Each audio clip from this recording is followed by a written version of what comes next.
Alright guys, so today's video is one that's slightly embarrassing. I was a bit of an idiot, only because all I had to do to avoid this situation was just think. Use my brain, like use at least a single brain cell to just analyze the situation and think about what not to do.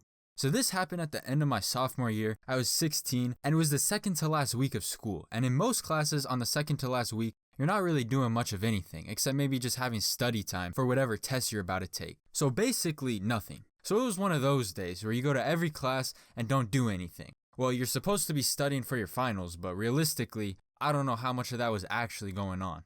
So I was going through the day and I get to my last class, which was math, and I have to sit in there for an hour and a half before school gets out because of how the schedule was that day. And I already know it's about to suck because this teacher had already told us on a previous day that the entire hour and a half was going to be silent study only, no exceptions. She had said she better not see anyone trying to take a nap. If she sees anybody pull out their phone, she's going to take it, and there was to be absolutely no talking. So I was already mentally preparing myself for this upcoming mind-numbing silent hour and a half. And sure enough, I walk in and she reiterates that she wants it silent the entire time. And I was about to follow all her rules because this teacher was kind of strict, and when something upset her, she did not care. She went hard in the paint. For example, I remember at one point during the school year, she got mad at this one kid for talking too much, which I guess is reasonable, but because of that, she made him move his desk away from all the other desks, put it all the way up against the wall, and like halfway behind a bookshelf, just wedged into that little corner. For the entire rest of the year. Like what? How is he even supposed to learn anything at that point? There's literally a bookshelf blocking half his view to the front. Not to mention it just sucks being separated from everybody else. All because he was talking too much during one class period. She just did not care. She didn't play around. And whenever she got pissed, she would do the same thing every time. And it was this weird thing where she wouldn't directly look at us while she was talking. Like she'd be teaching our class normally and she would be looking at us as she teached. But when she was angry, she would look above all of us as she was talking with this really serious face. And I remember she would get irritated pretty easily. It didn't really take much. And you could always tell when she was mad because instead of looking right at us, she'd be teaching while staring above us, looking all pissed off.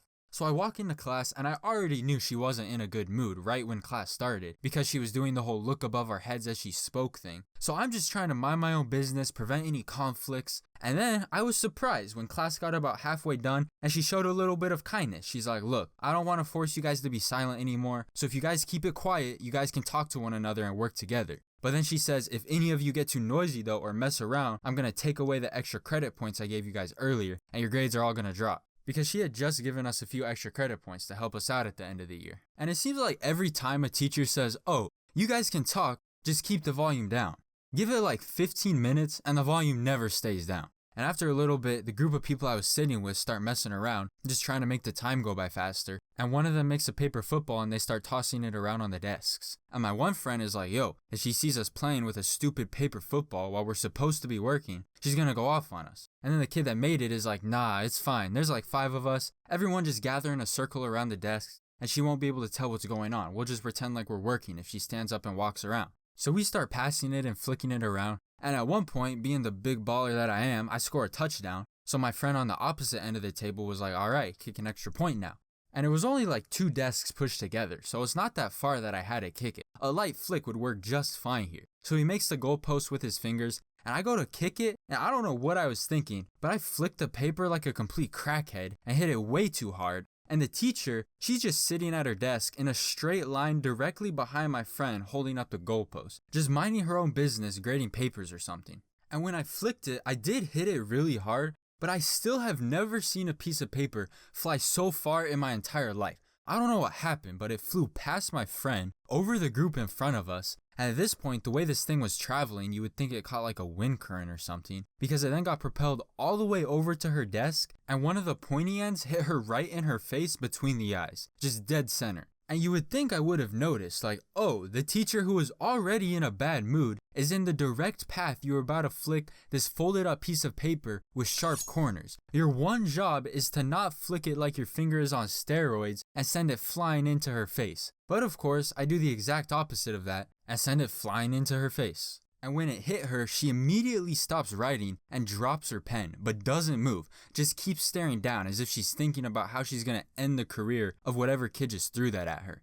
And then she slowly tilts her head up to look in our direction and just says, which one of you threw this at me? And I'm sitting there trying to think of how I'm gonna explain this to her. And not only was I off task, but also somehow accidentally shot a paper football directly at her face. 3 of the other guys that were messing around with us like not even 20 seconds ago are now all of a sudden really interested in math. Never have I seen them so intently working on equations, pretending like they've been doing this for the past hour. But then the guy that made the goalpost with his fingers comes in to save me, and he's like, "Oh, sorry, I told him to try and kick it through my fingers." So he just came in and kind of took the blame to help me out a little bit. And I was actually on this teacher's good side too, to make things even worse. And then she looks at me and she's like, "So you threw this at me?" And I'm like, yeah. But before I could really finish answering, he comes in again and he was like, "Yeah, sorry, I was the one that told him to flick it." And I really appreciated this guy trying to kind of diffuse the blame so it wasn't all on me. And the teacher is looking kind of confused at this point, because he said twice now that it's his fault, even though I admitted I was the one that threw it at her. So she doesn't really know who to get mad at. The blame basically got spread out between the 2 of us. So it kind of caused her to hesitate for a second, which probably prevented her from just going ham on me right away. But then she calls me to her desk and is like, "You know what I'm hearing right now?" And I'm like, "What?" And she's like, "I'm hearing you want me to take away those extra credit points I gave you." I'm like, "What you mean? I don't hear anything." No, I didn't actually say that. But I was like, "Look, I really didn't mean to do that. I'm sorry for messing around. It's not gonna happen again." And after that very, very heartfelt speech, combined with the fact that I was on her good side, probably not so much after that day, but she gave me the paper football and said, "Throw it away, go sit down, and don't talk for the rest of the class." And then the remainder of the class, she would shoot glares in our direction every couple of minutes. But I mean, understandably so. She already seemed to be grumpy to begin with that day, and then she got blindsided by a paper football. Now, whether she was actually serious about taking my extra points away, I will never know, because she ended up entering one of the grades for some worksheet we had to do incorrectly into the final grade book. Instead of a 7 out of 8, she put 70 out of 8, which gave me a cool 875% on that assignment. Ended up giving me a nice boost on my final grade. I couldn't even tell if she took out the extra points or not. So you can keep your extra points, I don't even need them. Nah, I'm just kidding. But if that teacher ever sees this video, it really was an accident. I promise I never meant to throw a pointy piece of paper at your face between your eyes. But it still was kinda a little bit funny.